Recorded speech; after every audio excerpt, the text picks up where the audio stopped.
chagrahi. That which we say that suffix leket is leket, that if you have a suffix, you have to give leket, it's going like Rabbi Yochanan ben Chagra.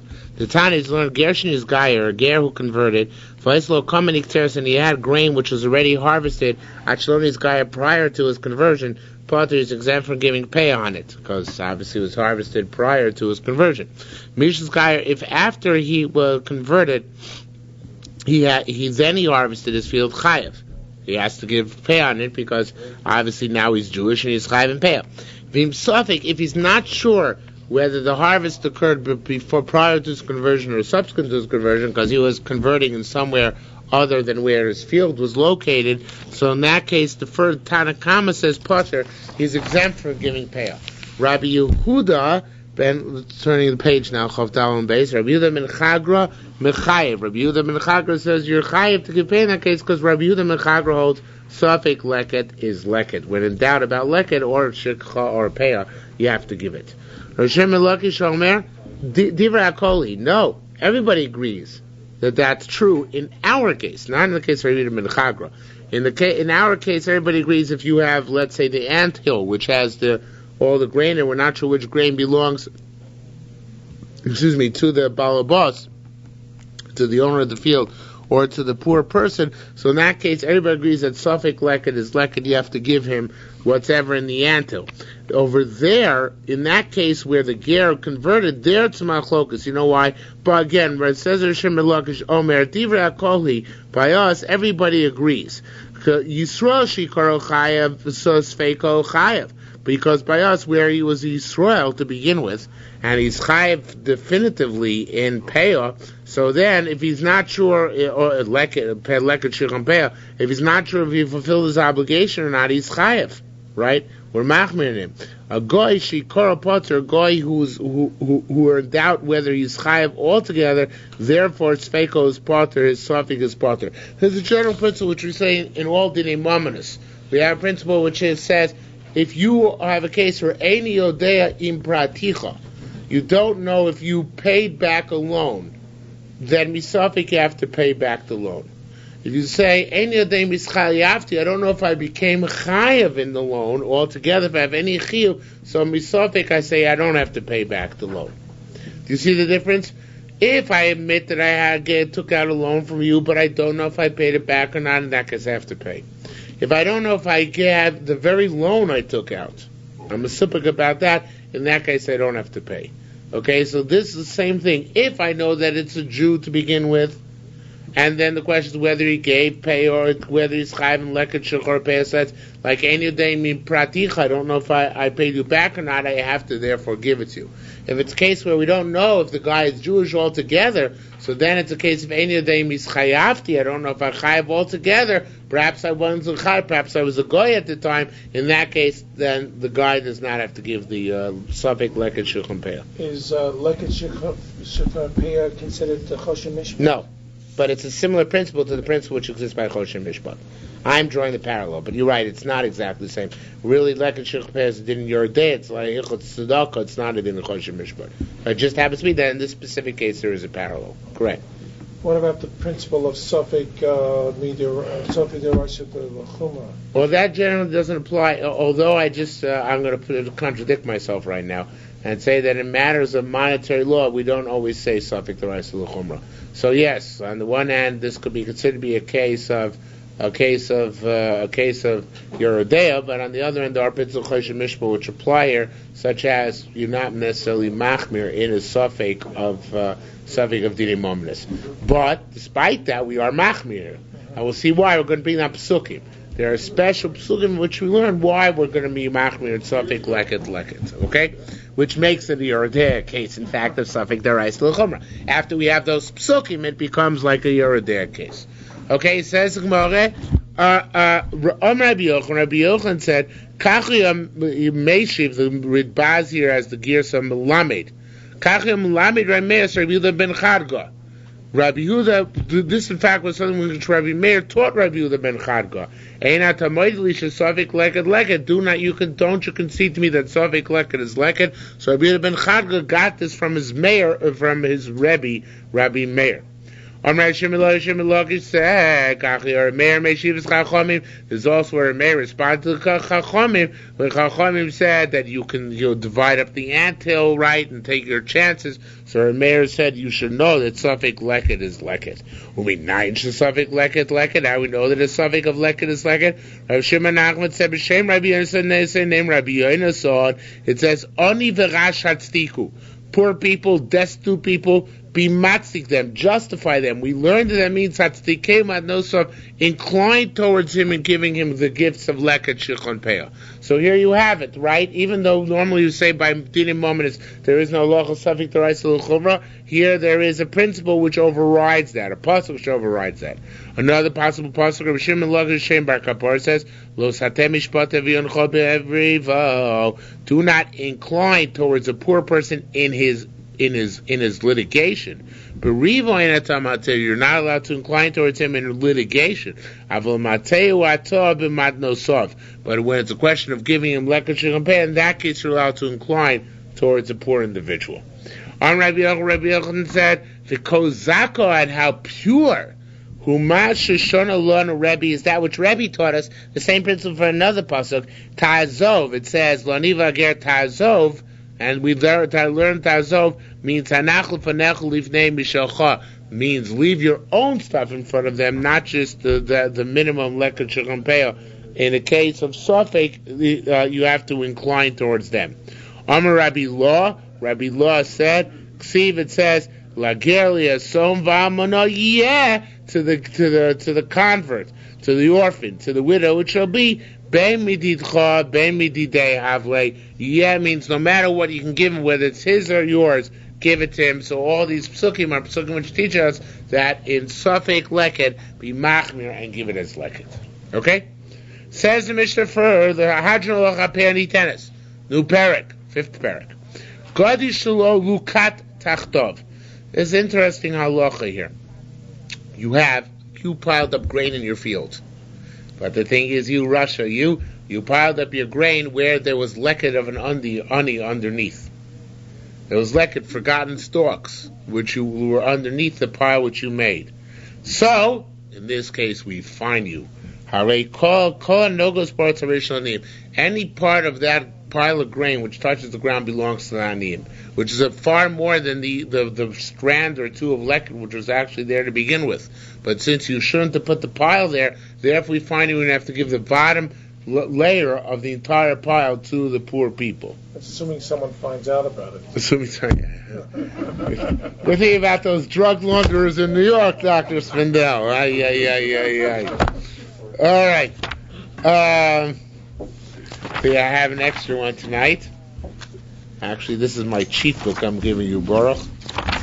This is my the Kavinoki, brand new edition on Peah. We're over here. Let me show you where we are. No, not over there. Sorry. Yeah, we just started this Mishnah. Okay, so Gadish Shulo Lukat Tachtov Kol Nogos parts everything which touches the land, the ground, Arei Shoanim. What happens if wind scattered the sheaves and now you no longer know which were leket and which were not? Only some kama leket realize, so we make a proportion of how much leket there would have been in this field, this specific field of noisim laniyim, and give it to the poor people. Or noisim laniyim contain field. There's a set ratio. You don't estimate each and every field by itself, but rather there's a set ratio which the Gemara will reveal to us. A set proportion of leket per X amount of land. So the Gemara asks the kasha. Here in our Mishnah it says that we reckon how much leket it can make. When you give it to the aniyim, that's the second case in the Mishnah where wind scattered it. Yet in the first case, the Mishnah said, we don't make any reckoning or any estimate or any proportion. We just give the entire bottom of the pile to the aniyim. We don't try and make it proportional at all. Why the distinction? Do you have the place? You can't find it. So says the Gemara, I'll tell you why. Like I told you already in the Mishnah. Said knas konsubo. The guy who made the pile, we don't make him the favor of estimating proportions. We fine him. Why? Because al shagad shagabi lichtan shanim. What right did he have to make his pile of grain on top of where the leket was? Ad kedun mezid. And you might have thought this is only true ways of mezid. Afilu shoge, even did it unintentionally. Afilu krichos, even if he put sheaves on. So one could tell this because leket is independent stalks. He put sheaves on, unless we make him give the bottom of all his sheaves to the ani. Even you can tell because he piled wheat on top of barley. He has to give all the wheat to the poor people. And even other people made a pile in his field, chutz midaito, without asking him the balabas. And even if he called Anim to come before he made his pile, v'lo, in all these cases we find him nonetheless. Why? I think because of Safik leket. In other words, we always want to give, incline towards the Aniyim, and therefore here too, we find him, even though he wasn't malicious, but since he was negligent in some way, shape, or form, therefore we make him give the entire bottom layer of the pile, which he put where there's leket underneath, to the poor people. Okay? So it says more around now on the top of Chafei Amral, for those who have Gemaras which pagination. Rabbi Imi, B'Shem Rabbi Shimon Lakish said to Beis Shammai. Our mission is going like Beis Shammai. Why is it going to Beis Shammai? Because of what's happening here. Rabbanan are saying you have to give the bottom of each of the pile you made to the poor people, and they did not say that the bottom of that pile is chayiv and meiser. L'chora, if it was your grain previously, and then Rabbanan make you give it to Anim, you have to meiser it before you give it to them, because it became chayiv and meiser, right? You made a pile of grain, you were mimareach the pile of grain on top of it. In that case, it's chayiv and meiser, right? Even if you weren't mimareach it, I take that back. As long as it's a third grown, so later on it became your grain. It's chayiv and meiser. Later on, when the ani takes it home as mimareach it, you should have to give meisers off it, or you should have to give meisers before you give it to him. So it says Gemara, this is going like Beis Shammai. The Beis Shammai hefker ani hefker. It's here Chazal said give it to the anim, so it's hefker lanim. It's not, you can't go to poor rich people, so it's not complete hefker. But according to Beis Hillel, although according to Beis Hillel you need to have hefker in order for hefker to work. It has to be hefker both for rich and poor. Where Beis Shammai was the concept of making something hefker only for the exclusive use of poor people. That's what's going on here. So therefore, according to Beis Shammai, you don't have to take meiser off of this grain which you're giving to the poor people. But you're right, Uke Beis Hillel, if we're going like Beis Hillel, Aniyim meiser and Voichlem, Aniyim have to take meiser off this grain which they got as part of the fine before they eat it. Amalei Rabbi Yisrael raises says, Shamana, we heard Shupatim in our meisers, this grain is exempt from meisers, Divrei HaKol, according to everybody. Why is that? Shum Knas, because of a fine. Shehefker based in Hefker. Based in is the right, because of a fine, to usurp your ownership. I should say, call it the right of eminent domain to a certain extent. They take away your ownership of your grain, and they make it hefker. So now, the thing is like this is a very big chiddush which Yerushalmi is saying, because they don't make it complete hefker. They only make it available to aniyim, not to ashirim. But the fact that based in undermined your ownership is tantamount to hefker, and therefore you are exempt from giving meises to aniyim, are exempt from giving meises. There's no meiser which applies here. Okay? It's a very big chiddush. Let's see that inside. Says more mishum divrei kol mishum knas. Shupatim minayis divrei kol mishum knas. Shehefker based in hefker, because hefker based in is hefker. They have the right to eminent domain, your ownership away. They'll see as it says b'chol asher liyovel shloshes yomim. It says in Ezra that anybody wouldn't come at the end of 3 days. B'atzis asorim v'zkenim. By the council of the elders and the leaders, Yocham Kol Rechusha, all of his property will be seized. So that means the basin has the right to seize your property. In the Bible, are you implying that in the Bible your hefker doesn't hefker only means that it's hefker to everybody? No, this is a very big machlokas, and it's actually discussed in the certain very, very significant sefer, the Big Day Shesham Bava Basra.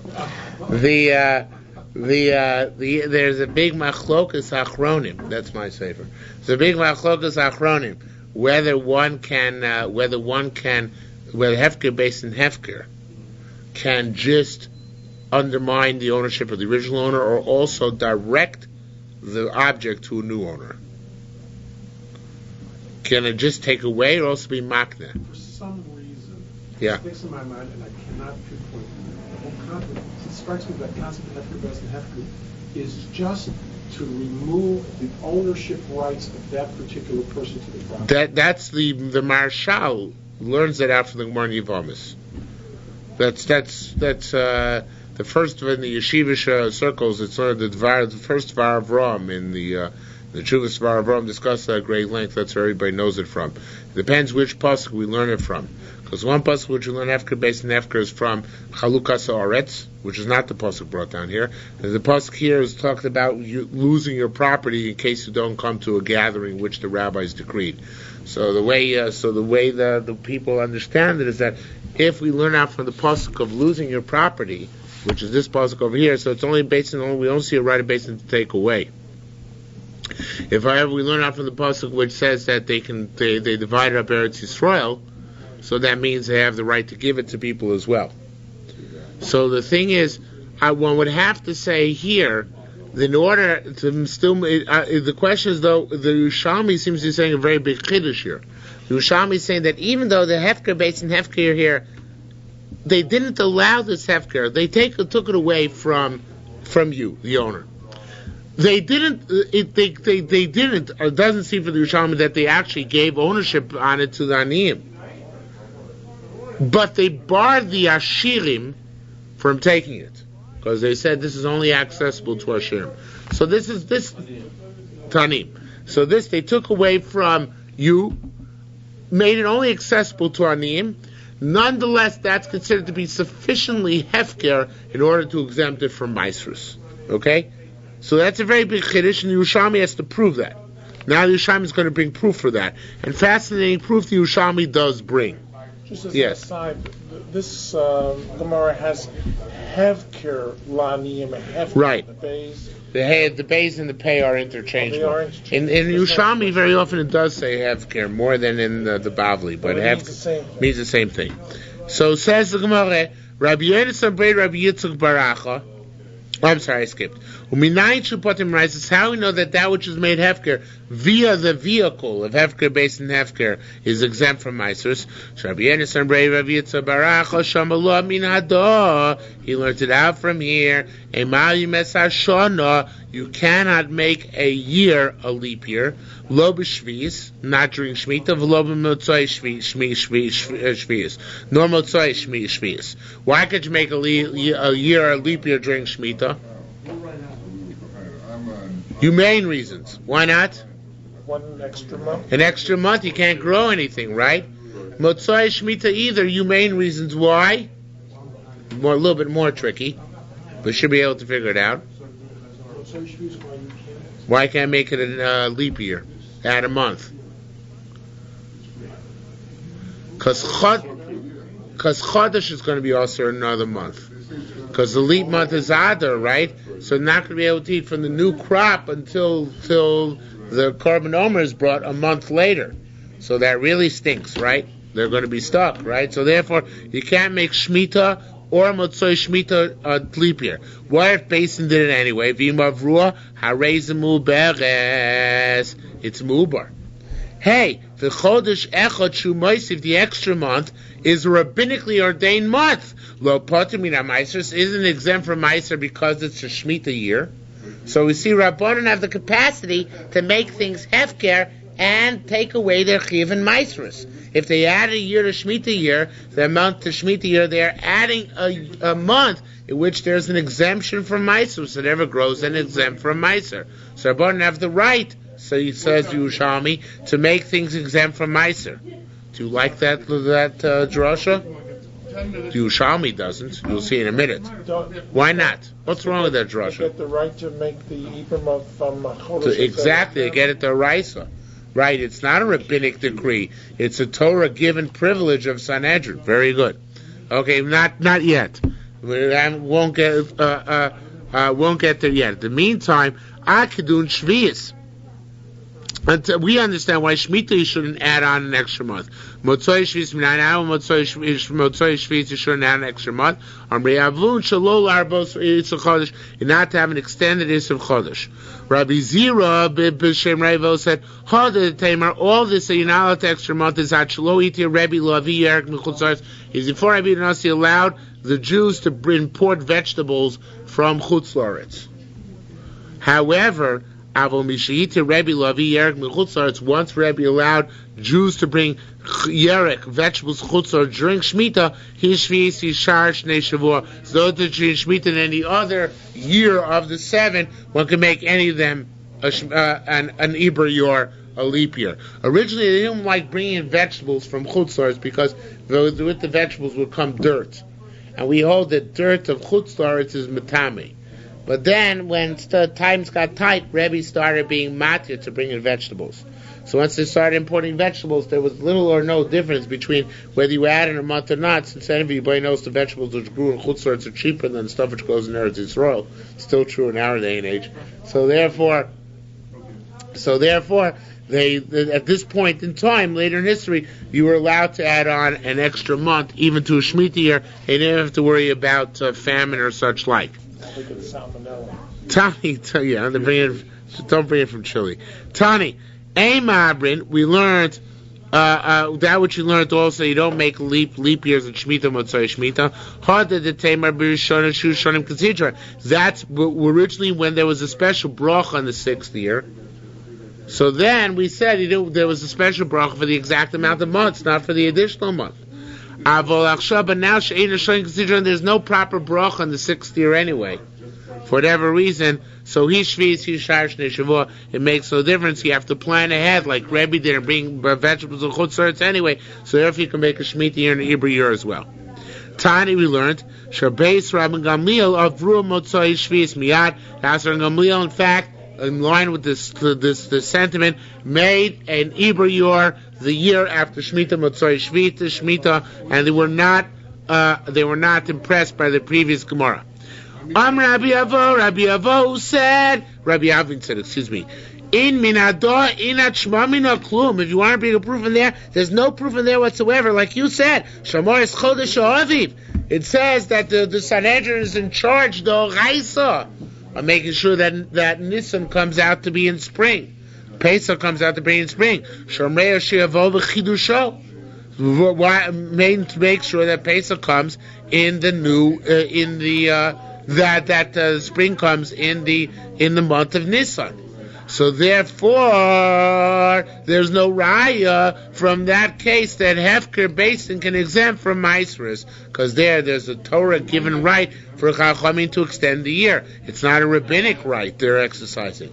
Vaida Amrada. So therefore, what teaches us this principle? Only our Mishnah, which says Gadish lo Luka Tachta, where it says the case of a pile which was not the leket was not taken out from underneath, that there Chachamim said Hefker based in Hefker, and the lowest level of that pile, the grain closest to the ground, all goes to Aniyim, and they don't have to meiser it. And that, because there we had, right, Monim, it said, B'Shem B'Logish, the Beis Shammai Omrim Hefker, Aniyim Hefker, or according to Beis Shammai, Hefker, which is only intended for Aniyim, can be Hefker, Piram, can be Sil, Aniyim, Masrim, Ochlim, but according to Beis Sil, the Aniyim have to take meiser before they eat, and Ormele, Rabbi Yossi, Shamanu Shupotim in a meiser, Divrei Kol Mishum Knas, when Rabbi Yossi said that we heard it's exempt from meiser, according to everybody, because of Knas, this is the raya that Hefker based in Hefker can take away the chiyuv of Maasros. Our Mishnah is the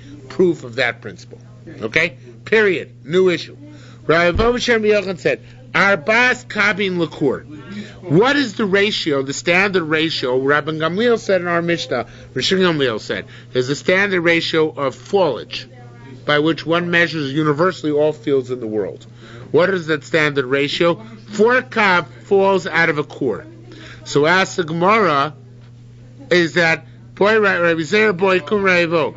Arba kabin the core is 4 kabin out of the produce of a core, or 4 kabin the base core for an area in which you plant the core. Obviously, now when you plant the core, you're going to get much more than a core of produce, right? So is the fork coming from the planted seeds or fork coming from the produce of a core? It's a significant difference between the two. Fork coming from the produce of a core is a far greater ratio, far more significant ratio than fork coming from an area in which you plant the core. Okay? Because you produce several korin eventually in that area. Says Gemara, but on my lace, he said the base core, the area in which you plant the core. Tamontini, we learned over there, Rabbi said, Ma kitzba b'kri, what is the minimal amount in produce where a sharecropper must tend to his duties? In other words, you have a sharecropper in Oris, and your land is lousy, and it doesn't grow very much at all. And the sharecropper says, you know what, I don't want to work this land, I'm going to suffer a loss working this land. But a contract is a contract. Up to what point do we require the sharecropper to work your land? So as long as he can produce enough seed to replant it. That's the shiur. And that's called kidei nefila there. Which obviously is a different meaning of kidei nefila than ours over here. Our meaning of kidei nefila is how much grain, how many stalks will fall out of your hands when you're doing the leket on the field. There, kidei nefila means how much grain is necessary in order to replant the field another time. Okay, so it says, what is the minimum amount which we force the guy to work on in order to achieve a harvest? If he's a sharecropper, as if there's enough in order to fall. Enough in order to cast down in order to replant it. And here you say, what does kidei nefila mean? Something else altogether. The proportion of leket which will come from your field, from your core. Well, so obviously it means two different things. The Yerushalmi never addresses how it can mean two different things in two different places.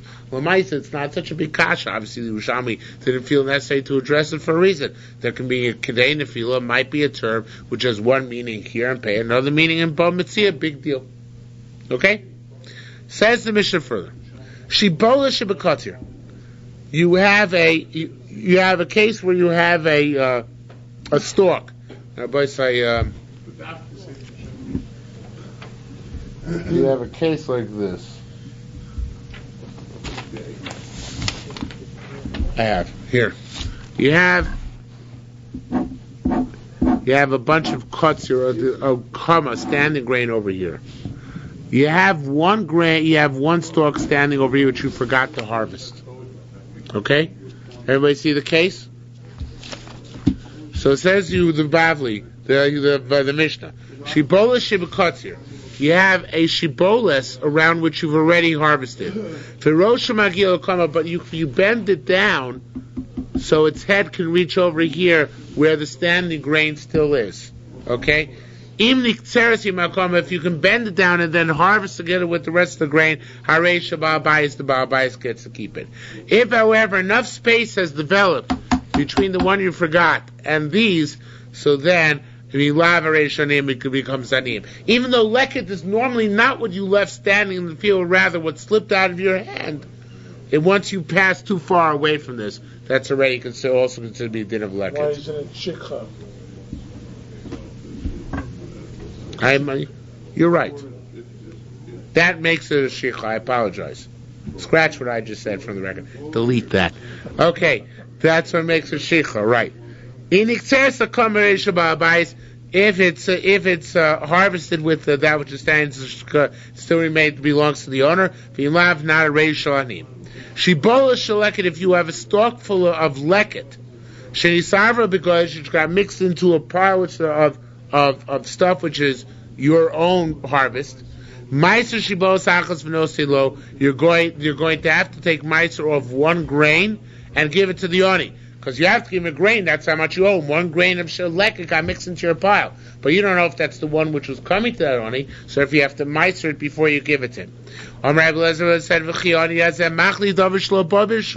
how can the oni agree to such an exchange for leket which never actually reaches possession?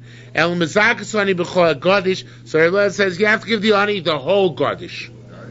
Says the Bnei Moshe and the other Meforshim as a matzon manas lahachzir, which is okay. That works. You give them as a gift on the condition that he gives it back. That way you fulfilled your obligation to give that grain of leket wherever it is in the pile. Once he gives you back the whole pile, then Maisa Shabos Achas V'Noisen. Then you Maisa one stalk and you give it to him. Okay? And the Yerushalmi will go into this in the Gemara in greater detail. Says the Gemara in the meantime, Ezui Kama, what standing grain? Now we're in Chafayim Beis. Ezui Kama, Shimatzelis Es HaKama. What's the case where you have grain which is standing, which saves other ground which is standing? This case. Rabbi Yochanan says, like we learned in our Mishnah, Shibola Shokatzir, you have a stalk which is standing in a place where they already harvested all around it. For Rosh Magil Kama, but its head reaches the place where there's still a whole clump of standing grain which has not yet been harvested. In this case, the Kama saves the other Kama. Rabbi Yisrael says, the case we're talking about is a case even where it's surrounded by harvested grain. In other words, the immediate vicinity of that stalk has been harvested already. Nonetheless, as long as we bent over and reached the standing stuff, you're okay. As long as its head can reach the head of that which is still standing. You take both of them and you build them down together. Does that mean the same thing? You take what? The last one? No, it can't be that. It has to be that it can be associated with this clump. So therefore, you were just able to bend this down and meet the middle. I don't think it would work. It's just my guess, but that's my guess. Twice the distance. Yeah, then you would get twice the distance. I don't think that's why I don't think it works. But that's just my hunch. I could be wrong about that. So it says more. What if it could be harvested with the standing stuff? But you can harvest the standing stuff with it. So, in other words, I guess it was longer. So it had enough room to bend over here, but he couldn't bend the stuff which is standing over here over to it. So it needs solos. It's still needs solos. It's still safe. Hayu Stein. What if you had two of them? In other words, here there were two stalks. Look over here, Rabbi Isai. You had two stalks. This stalk could be bent down and reach, but this stalk cannot. Okay? So in that case, Panimis Yicholi Kotzer Makama, the inner one can be harvested with the standing stuff. But not the outer one. Hapanimis Nitzolas, the inner one is saved, Umatzelis, and it saves you the outer one as well. Rabbi Yeshua. Rabbi Yeshua said, Romesa Yisi Zezim, I was harvesting olives. Im Rabbi Chia Godo, with Rabbi Chia the Great. See that the Chazal were kibbutzniks. See who's working here in the fields? Rabbi Yeshua is harvesting olives together for Rabbi Chia. Interesting, huh? V'amali, and he said to me, if you forgot an olive, but you're not that far away, you cannot reach up your hand and get it. In other words, if you reach up your hand from where you're standing, you'll get it. So that's still within arm's reach, literally. In that case, Eino Shicha, it's not Shicha, and you can gather it. Rabbi Yochanan said, no. Once you passed over it and forgot it, that is considered to be Shicha. Even if you consider it still within arm's reach. Masnisa pliga Rabbi Yoshia. Rabbi Oshia. Our Mishnah argues Rabbi Yoshia. What does it say there? Ishiboles shel katzia v'rosh magila kama. In our Mishnah it says that in this case, which I drew for you, as long as this stalk can bend over reach there, even if it's much further than arm's length. So we see this is a leniency actually. This is much further than arm's length away. Nonetheless, as long as it can be bent over and reach over here, it's okay. Okay? So there's a greater leniency, the Rabbi Yosha said, by the olives. If you can't, then the poor guy can get it. No, the poor guy gets it, right. Okay. Rabbi Lo B'Shem Rabbi Yosha said, B'omad Sheni Shanu. No. Says Rabbi Yosha, that's different. Rabbi Yosha says, this is all in the same row. Since it's in the same row, so therefore it saves it. Let me just make sure I'm translating this correctly.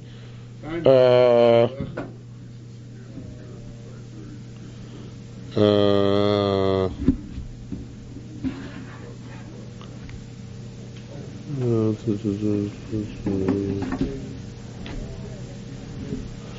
Rabbi Yoel, let me translate and make sure I get it correct. Rabbi Laban said b'shem Rabbi Yoshua b'oman sheni shor. This is where it's a different row. If it's in a different row, so then, if it's in a different row, I think it has to be at arm's length. I think this is the way it translated. If it's in the same row, they're not arguing. If it's in the same row, you get a longer distance. The distance of the amount you can bend the stalk down. If it's in a different row, that's if it's in the same row. However, it's in a different row. In other words, here's the standing stuff. And further, kind of at the diagonal over here, is the stuff which is already surrounded by harvest. So then all you get is an arm's length, no more. And the olives, since they don't grow in rows, so therefore all you get is always an arm's length between clusters of olives on the tree. So again, this kula, where as long as it can bend over to reach the standing stuff, you can still harvest it. That's only where it's in the same furrow, growing in the same row. Okay? Now the Gemara gets a little bit complicated. You have a different girsa in that Gemara than we have over here in our Gemara. And again, as I say, it gets a little bit complicated, but with some diagrams, it should be okay. Says the Gemara,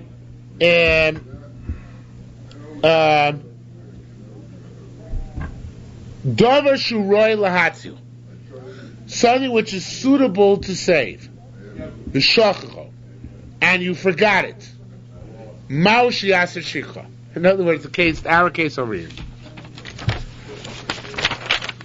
This is saved. It was close enough.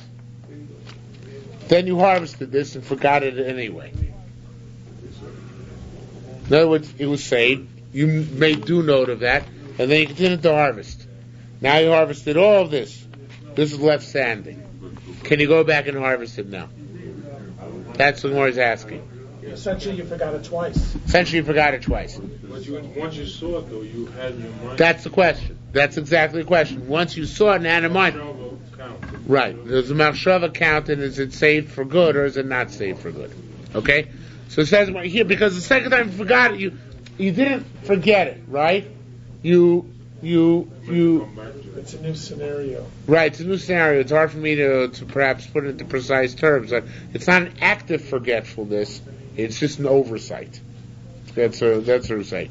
So, davar shuroi lahatzil, which is suitable to say, Shacham Mashi Asa Shikha, is that Shikha. The Shmimi Adol, let's hear from the following case. Imer Sarishon Vesa Sheni Vesa Shlishi. Now we're talking about leket, right? And you have 3 rows. You have three sheaves. 1, 2, 3. You gather the 3. Shachazvi, then you forgot the 4th one.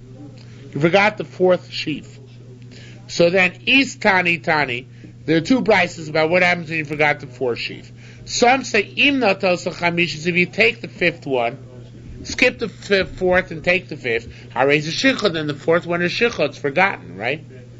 Is Tani, and some say, Is Tani, Im Shah Litos Chamishis, even if you didn't take the 5th, if enough time elapsed that he could have taken the 5th, Harez is Shikha, and then the 4th one is forgotten.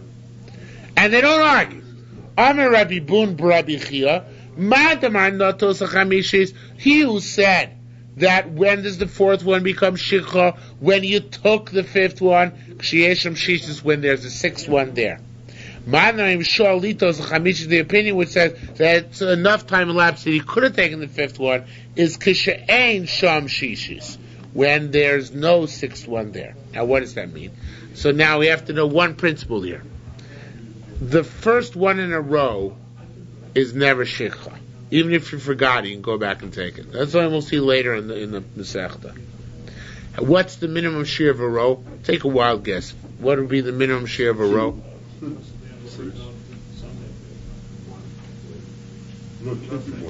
Boo. 3. 3 is a row. Right. Geometrically, 3 is a row. 3 things in a row constitute a row. But 3 is always in Chazal. 3 is always a minimum of a crowd. So a row is like a crowd, as opposed a group. Anyway, let's take that as an axiom at the moment. Even if you don't like it, let's take it as an axiom. So look, if you have 6, so he says if you have 6, then actually you can look at this as 2 rows of 3. So the 4th one should never be shikha. Right? Because it'd be 1, 2, 3, 1, 2, it's the first of the second row. So therefore he says, they were all lined up. Even though they're all lined up, right? That's not material. Because once you collect the first 3, now you have a new row of 3 from the remainder. So it says the Yerushalmi, in this case, if you have 6, when could the 4th become shikha? If you have 6, it's only becomes shikha when you actually take the 5th. When you take the 5th one. Because when you take the 5th one, so then that indicates that you're ready, that you're not considering it to be a separate row, right? Because you continue harvesting straight through, and the 4th one is shikha. Okay? Again, if there are 6 there, you harvested the first 3 and forgot the 4th, it only becomes shikha when you continue harvesting the row and then take the 5th. Because then that shows you're not considering it to be two rows of 3, but rather 1 row of 6. Why is it not considered 2 rows of 3?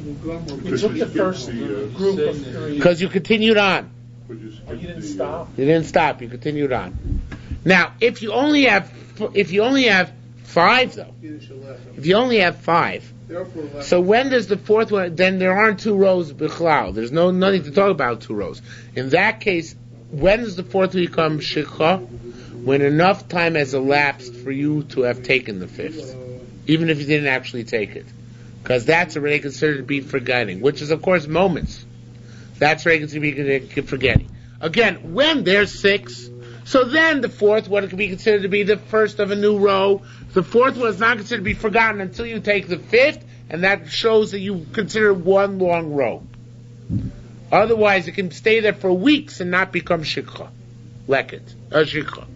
If, however, there are only 5 sheaves, and in that case, you forgot the 4th, the moment enough time elapsed that he could have taken the 5th, so in that case already becomes the 4th one becomes shikha. Why? Because it wasn't a separate row. Comes shikha the moment it's forgotten, which is only moments after you left it there in it first. Okay, you see that distinction? So what's the time limit? Take Shalom Aleichem Mori Rabbi? Yeah, Tokhtei Dibur, a very short amount of time, yeah. Now a little bit more in Tokhtei Dibur probably, but a few seconds. Less than a minute certainly. And if you take if you have that... God. Yeah. You have the same period of time in a row of 6, between harvesting the first 3 and starting to harvest the second. No, that won't. Mandaman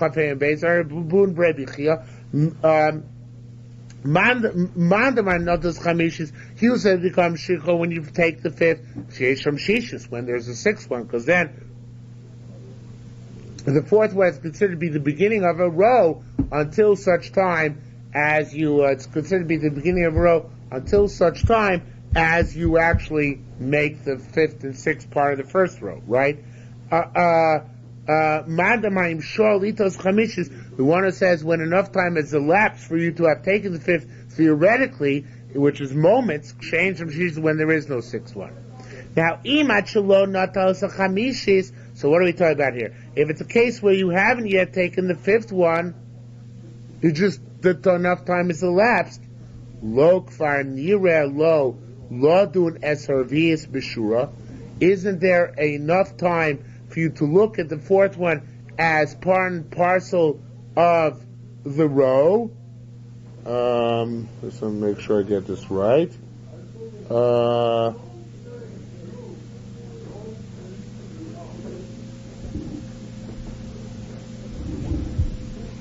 Yeah.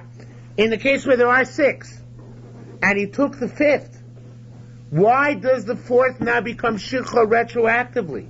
The L'chora was saved when it became a Rosh Shura. It should have been saved permanently, asked the Gemara. Now, which was that your question? In that case, it should have been saved permanently. It shouldn't be considered to be revert to being part and parcel of the first row. In other words, let's look at it permanently as being 2 rows of 3. Why does it revert to being the 4th one in a row of 6?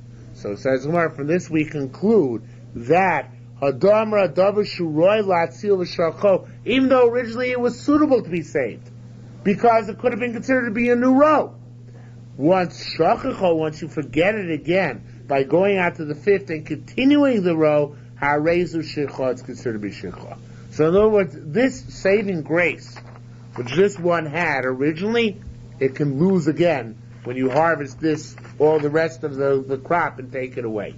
At that point, the save which you had on this goes away. So to here, says the Gemara, the raya for that is this case over here, because where it says you had 6, so and you did 1, 2, 3, forgot the 4th. When you go, even though now there's no forgetfulness on the 4th, as long as you didn't take the 5th, the 4th is not considered forgotten because it's a Rosh Shura, so it went through a save. When you start harvesting the 5th again, retroactively the 4th becomes lost. It becomes shikha. So we see here that the saving grace which it once had, it can lose subsequently. Okay, that's the Gemara's conclusion. Now the Gemara goes on to another issue. Says the Gemara, related. What happens if this saved this? The comma saved that stalk over here, and now you forgot the comma. You continue harvesting and forgot this clump. So does this become shicha? In other words, you used it as this was the saved. This was the savior. Not to bring in other religions. But what happens if you forget? Now we've said that which was saved can be forgotten subsequently. What happens if the savior you now forget? Okay? Well, that's an independent forgetfulness. That's not forgetting the same thing twice, like the first case. Yes, it's independent forgetfulness. So it's a new forgetfulness. So yeah. It should be shikha. Right. Well, that's more. The Gemara is going to say that. The Gemara is going to bring a riot for it. Lishmina min hador. Let's learn it from the following case. And now we're on the top of Chot Vav Amud Aleph. Lishmina hador sa'ot tvu akura. Now is halacha. The halacha is that if you forgot two saw sign of grain, that's not shicha. It's too large a measure to forget. If you forget that much, it's not shicha. You're a klutz. Okay. So if you forget two saw sign of grain, it's not considered to be shicha. What if sa'at tvua akura, the saw she'en akura? What? You have 2 saws, a saw sign, one of which is grain which has already been harvested, the other is grain which is not harvested. So then we say that in that case, we say that it is, in that case we say it does save it. Sa'at tvua akura v'sei she'en akura. V'tatzil, no, it doesn't save it. It doesn't save it. So says the Gemara, v'tatzil, in other words, it's not considered to be sa'asayim, and it is considered to be forgotten. The stuff which is standing is considered to be forgotten. V'tatzil akura eshe'ena akura. Let that which is uprooted say that which is not uprooted. Hadar Maraz teaches us something which could have been a savior and was forgotten. I don't remember the case exactly. Let me just reconstruct it in my mind here.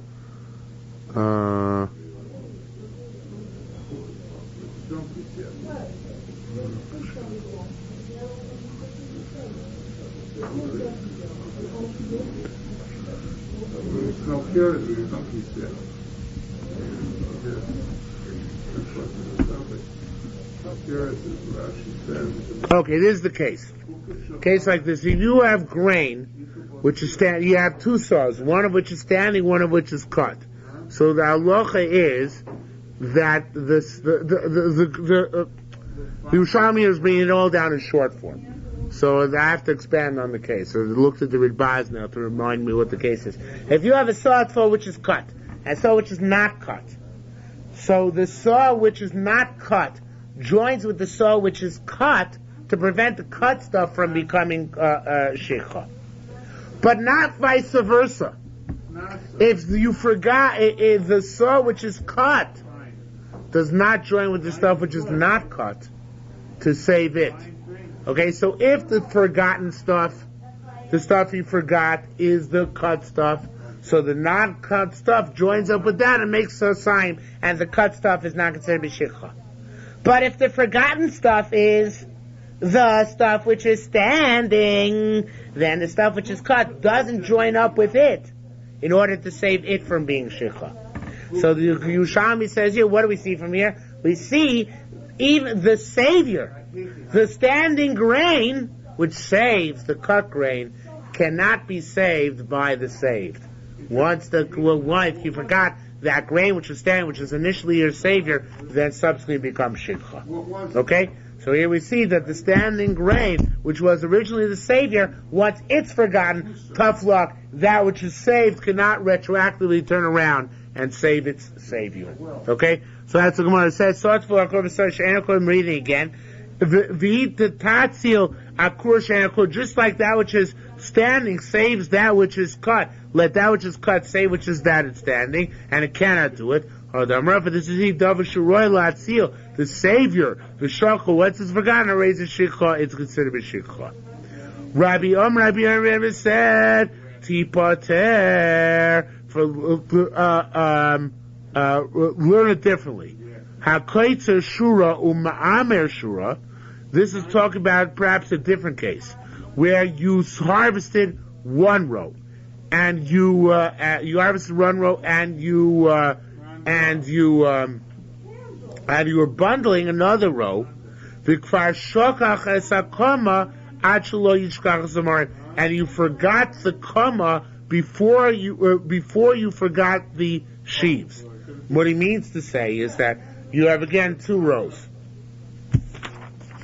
In this, I'm drawing a bird's eye view now, and then I'll hold it up.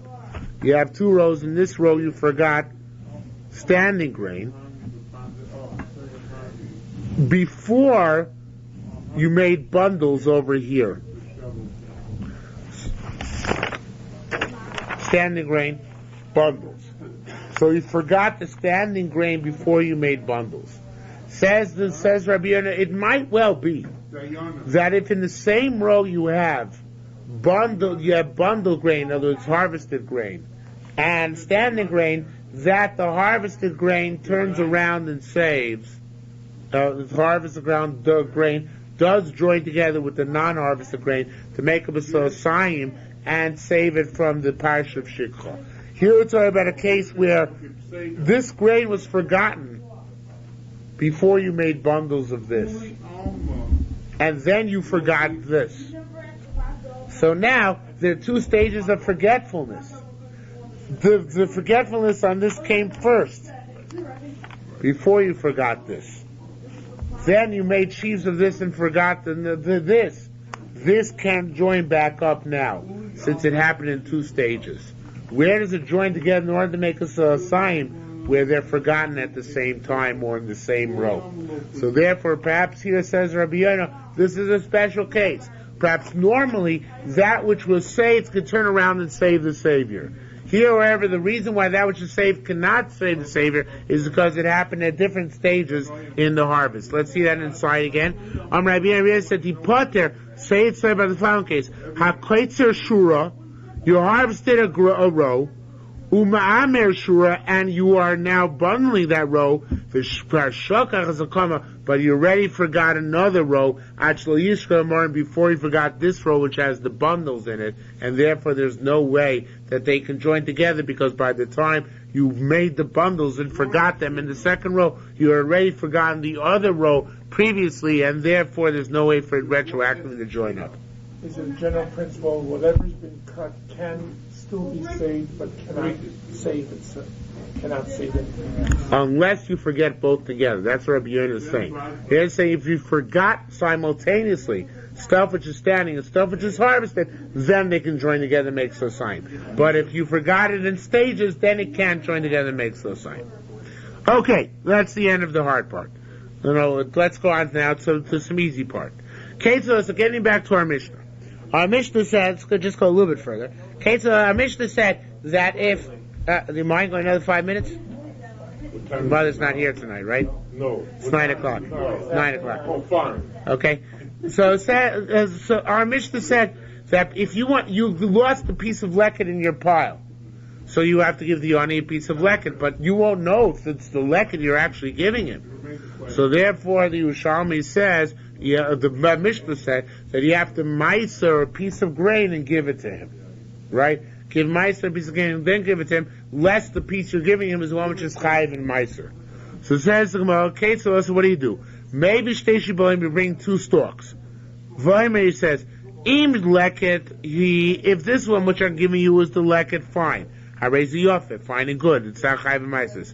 If it's not the leket, harei masur seh kvuim bezu, I give its meiser from the second stalk which I'm holding. V'noisa sarishon, and I give the ani the first one. V'chash loymar, says the Gemara, that won't work. You have to be suspicious. Maybe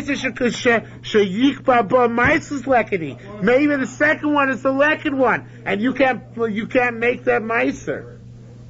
In other words, maybe you're really in bad luck, and maybe the one you're about to give him is one which is chayiv meiser, and the one which you're trying to make the meiser on that one is the leket one. So you're ending up being completely off base. You're giving one which is chayiv meisers, and your meiser didn't take effect because you tried to meiser on one which turned out to be leket. So that can't work. It can't be like this. Ella. So what do you do? So I'm Rabbi Yoina. Rabbi Yoina said maybe shtei shibolim. You have 3 stalks altogether. The one you give him and 2 more, right? Voyman, you say im leketi. If I'm giving you leket, harei ziyofet, everything is well and good. V'im lav, and if not, harei meises kvuim bezu. Let the meises be in one of these 2, not specifically one, but whichever one is not leket. V'noisi lo es halchas, meaning you give him the first one. Rabbi Shimon ben Lakish says to Rabbi Yossi, our mission is Rabbi Yossi. Know what Rabbi Yossi holds? To Tanina Tamar, we learned over there, Rabbi Yossi Omer, Kol shechalifa biyad kohen. As long as the this is a case in Bechoros. The case in not Bechoros, in Bechoros. The case in Bechoros is like this. I have a case where I have a suffix Bechor. I'm not sure which of my 2 animals is a Bechor. I give the Kohen one of them. The shaila is, do I have to give from the other animal, which I keep for myself, the Zrol Chayim and Keva to the Kohen? Because maybe it's a chulin animal. Maybe the animal I kept is chulin. And a chulin animal is chayiv. I have to give, when I slaughter a chulin animal, I have to give the tongue, the cheek, and a whole bunch of other parts, shoulder to the no, not the shoulder and shoulder. Zroa is the arm. L'chayim is the cheeks, and keva is the stomach. You're thinking chazer choked by a carbon. The shoulder, that's different. That's by a carbon. So here, I should have to give the question. We have to give the Kohen the Zroa l'chayim and keva misafik. And the Rabbi Yossi's opinion is no, as since the Kohen got something here, Khalifa, either the Bechor or something instead of the Bechor, so therefore I don't have to give him anything else. I don't have to give him Zroa l'chayim and keva. He got something here in the deal, and therefore I don't have to give him Zroa l'chayim and keva. So to here says Rabbi Yossi Shem Rabbi Shimon Lakish. To Rabbi Yossi, our mission is going to Rabbi Yossi. The Tzniyatam we learned over there, Rabbi Yossi Mer Kosher Khalifa Biad Kohen, Parchamina Matonos is exempt from Matonos. Rabbi Meir Mechayiv. Or Meir says you have to give the Matonos anyway. So here too we say that when Rabbi Eliezer said, hey, how can I keep the pile for myself and give it 1 stalk? Maybe I'm keeping leket. So Rabbi Eliezer said, I have to be mezakeh my entire pile to the oni. I give it as a maton, I'm going to ask here, but I have to give my entire pile. How does Tanakam argue that? Tanakam is like Rabbi Yossi.